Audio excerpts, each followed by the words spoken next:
Hello viewers, আসসালামু আলাইকুম। আশা করি সবাই ভালো আছেন। আজকে আপনাদের সাথে শেয়ার করব সিম আলু দিয়ে রুই মাছের তরকারি। তার জন্য প্রথমে ধুয়ে রাখা মাছগুলোকে লবণ, হলুদ, মরিচ দিয়ে ভালো করে মেখে নিব। ভালো করে মাখানো হলে মাছগুলোকে ভেজে নিব। তার জন্য কড়াই গরম করে তাতে দিয়ে দিব পরিমাণ মতো তেল।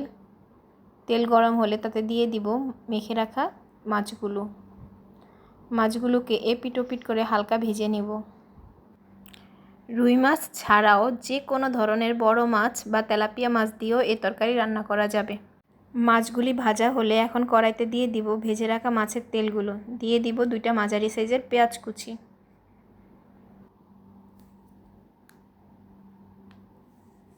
এখন দিয়ে দিব 1 চামচ রসুন বাটা, 1 চামচ আদা বাটা, 1 চামচ জিরা বাটা।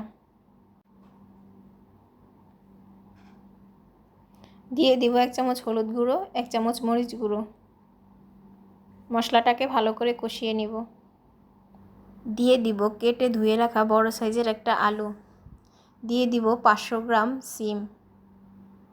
এখন দিয়ে দিব একটা টমেটো।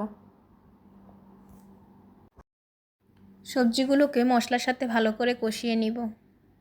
দিয়ে দিব স্বাদমতো লবণ। এখন মিডিয়াম টু লো ফ্লেমে সবজিগুলোকে 5 থেকে 7 মিনিটের মতো ভালো করে কষিয়ে নিব।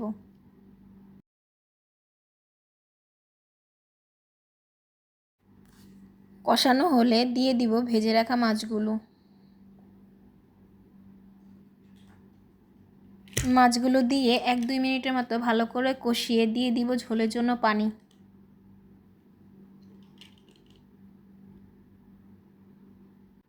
এই পর্যায়ে চুলার ফ্লেমটা মিডিয়াম টু হাই ফ্লেমে থাকবে। সিমের তরকারিতে অন্য তরকারির তুলনায় হলুদ গুঁড়ো একটু পরিমাণে বেশি ব্যবহার করবেন, এতে তরকারির কালার সুন্দর আসবে।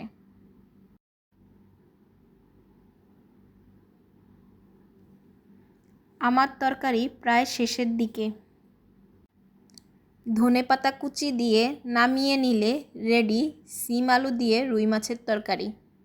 আমার ভিডিওগুলো ভালো লাগলে একটা লাইক, কমেন্ট, শেয়ার এবং লাভ রিয়েক্ট দিয়ে দিবেন।